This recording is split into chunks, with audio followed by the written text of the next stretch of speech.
So last time we derived our equation of state, and this shows a different version of the gas law.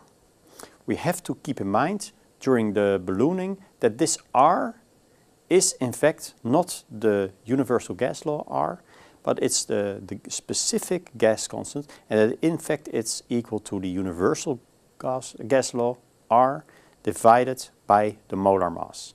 Because when we look at different types of gas, we will have to use different molar masses. So those versions, those two versions, are the versions we will use to understand how balloons generate lift. Well, the first one to really understand how balloons generate lift is Archimedes. He talked about hydrostatics instead of aerostatics, and the buoyancy principle was something he discovered. Archimedes was in many respects the first engineer and scientist, engineer/scientist, and he had a lot of inventions but also tried to understand the physical principles. And he did the same for buoyancy, and this already in the 3rd century before Christ. It's a pity that a Roman soldier killed him over some dispute about circles in the sand or something, because who knows what other inventions he might have made in ancient times. He was a brilliant guy and an example for all of us. And let's have a look at how he tried to understand the buoyancy and how this helps us to create a formula for the lift of balloons. So what did Archimedes do? Well, the first thing he started doing was to consider the situation before there was any balloon. And in fact, I'm going to talk about air. He looked mostly at water, but the principles are the same. So I'm going to talk about balloons and air, and he looked at bodies submerged in the water, but the principle is the same. So he first looked at the volume of air when it was still there, and then he said, so what happens if I then would take the air away and I would suddenly have a vacuum in between? So here we have air inside and outside. This is the air.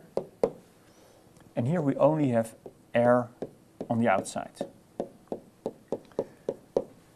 Well, we have his brilliant idea was that this air doesn't move. So there's a force of gravity, as for anything, also for air, which pulls the air down. But apparently there's another force which keeps the air in place, which has to be the same as the gravity. So this means that when we would take the air out, we would not need to calculate the integral, the sum of all these little forces along the surface of the balloon, because we already know the outcome. The total force has to be the same as the weight of this volume of air. And this means that for this given volume, we already know the maximum amount of lift which would be available for a balloon occupying this volume. That would simply be the weight of the air times the gravity acceleration. In other words, the density times the volume, that's the mass, times the gravity acceleration. This results in the weight of the air and therefore the maximum lift force. And of course the density has to be the density of the air which was there before we took it out. If we now have a balloon, then in this same volume we will put something different.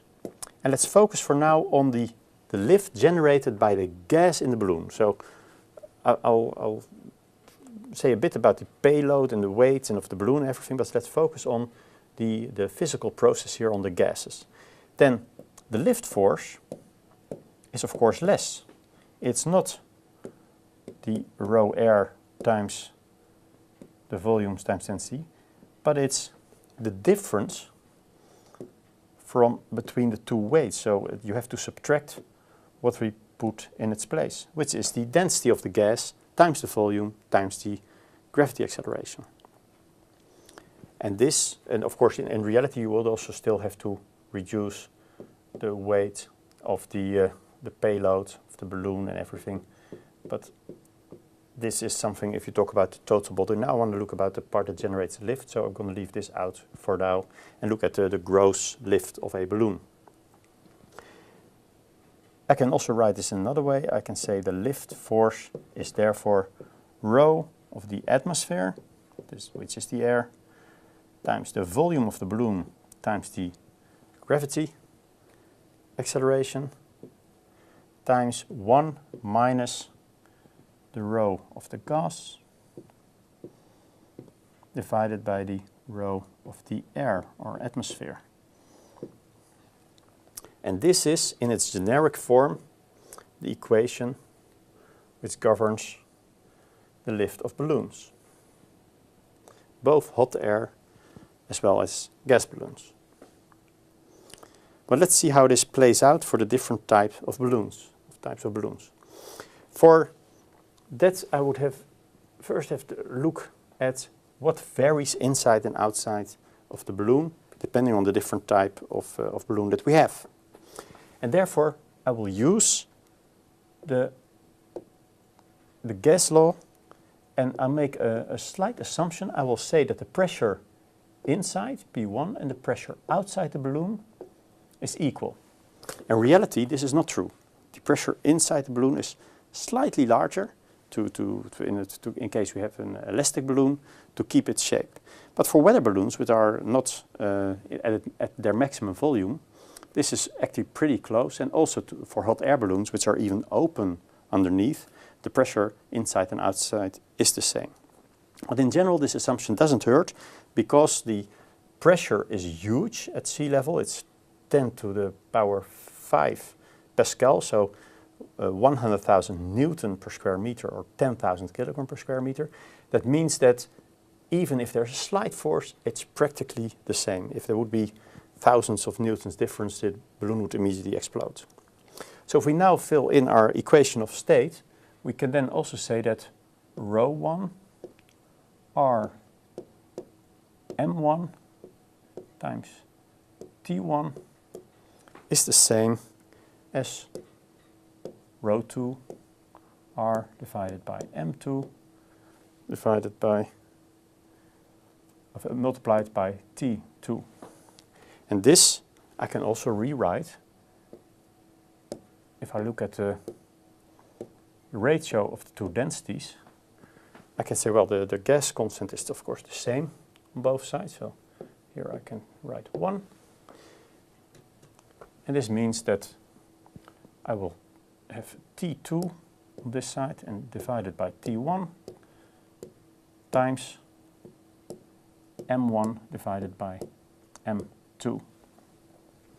So looking at the two types of balloons, the hot air balloons where this part is different and the molar mass will be the same, or gas balloons where this part will be different and this will be the same, we can see what the ratio of the densities is and what the actually generated lift is. Let's try to do this for both types of balloons. Running out of space, so I'm going to the next slide for this. So let's start off by looking at a gas balloon. So we had, the last equation that we had was F lift is rho atmosphere times V times G times 1 minus rho gas divided by rho atmosphere. Well, looking at our previous equation, we see that the equation of the ratio of the two densities can be replaced by the ratio of the two molar masses. So we see here the molar masses, we see here the density, so ρ1 divided by ρ2 is m1 divided by m2 if the temperature is the same. So this means we can replace this part of the equation. Let's go to white. So, by the molar masses divided by m air, and the remainder of the equation stays the same. rho atmosphere Vg, and this is the F lift. Well, these are quantities which we know. We generally know the volume of the balloon, so we know this one. We can look up the weather, the temperature and the pressure of today, and with the temperature and the pressure, and P is rho RT, we can then calculate the density as P divided by RT. So using the weather information, we can calculate the density of the atmosphere today. The G we know. And for the ratio of these molar masses, we just need to know the type of gas which we have. And it's good to know, for instance, that for helium, the molar mass is around 4. For air, so for the atmosphere, it's 28.97. And this is, by the way, grams per mole. Grams per mole, so for kilograms, which is the SI unit, we would use different numbers. But since we divide the two, as long as we have the same units, it will still work. Hydrogen is even better and has 2 grams per mole. So it's even better at generating lift. But as we saw with Hindenburg, has some other drawbacks.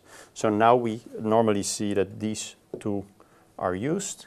And we also see that the ratio becomes around 6/7.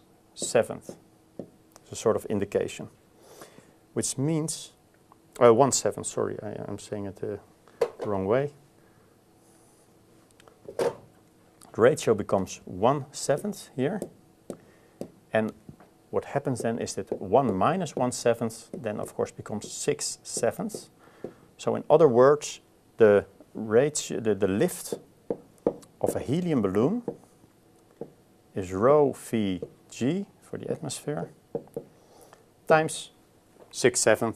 If you want to have the exact number, you have to use these exact numbers, but 6/7. So this also means that with helium, you get 6/7 of the weight of the air you replace as lift force, which is a lot. It's 6/7 on your way to vacuum lift, the maximum lift that you could get. Let's also see how this compares to a hot air balloon. Which amount of hot air would be able to generate, or what temperature would you need for hot air to get the same amount of lift? So we start off again with the same equation. F lift is rho Vg atmosphere times 1 minus rho gas divided by rho atmosphere. And if we then look at our equation of state and the ratio of the densities, we see that now we have the molar mass with a hot air balloon is the same, so this is the same, but this is different, the temperature is different. And in fact we see that it is reversed, so rho 1 divided by rho 2 is T2 divided by T1. So reverse the order in the ratio, which means that we have to write here T atmosphere divided by T gas to keep the equation the same.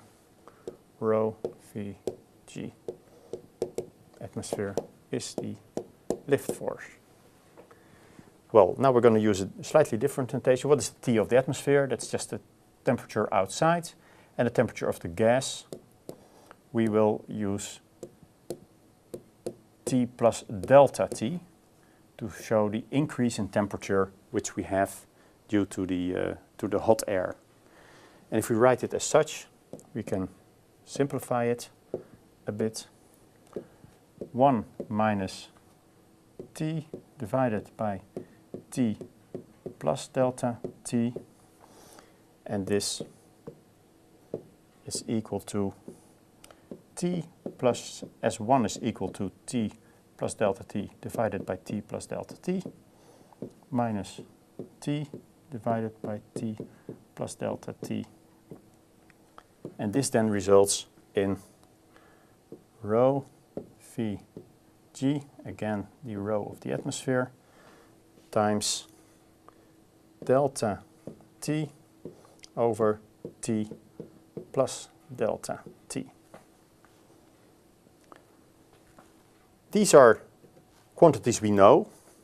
We know, again, with the meteorological information, we can calculate the density of the atmosphere. We know the volume of the balloon. We know G. And we know how much we have heated the balloon. And we know the temperature of today. If we now would want to generate the same amount of lift as with a helium balloon, this should be 6/7. So this means that it would be something like 6 divided by 1 plus 6, because that's 6/7. In other words, the delta T would have to be 6 times the temperature. And this is Kelvin, so if the temperature is around 20 degrees, we are close to 300 Kelvin, 293, close to 300 Kelvin. So that means an increase of temperature of 1800 degrees Kelvin, which would result in a temperature equal to a blowtorch. So this shows that this is something, of course, you wouldn't do. You would burn your balloon. So the lift of hot air is generally much smaller than the lift of helium.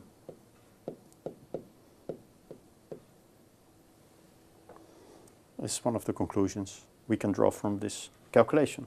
Also, with these two formula, you can now calculate the lift of any balloon, whether it's gas or hot air.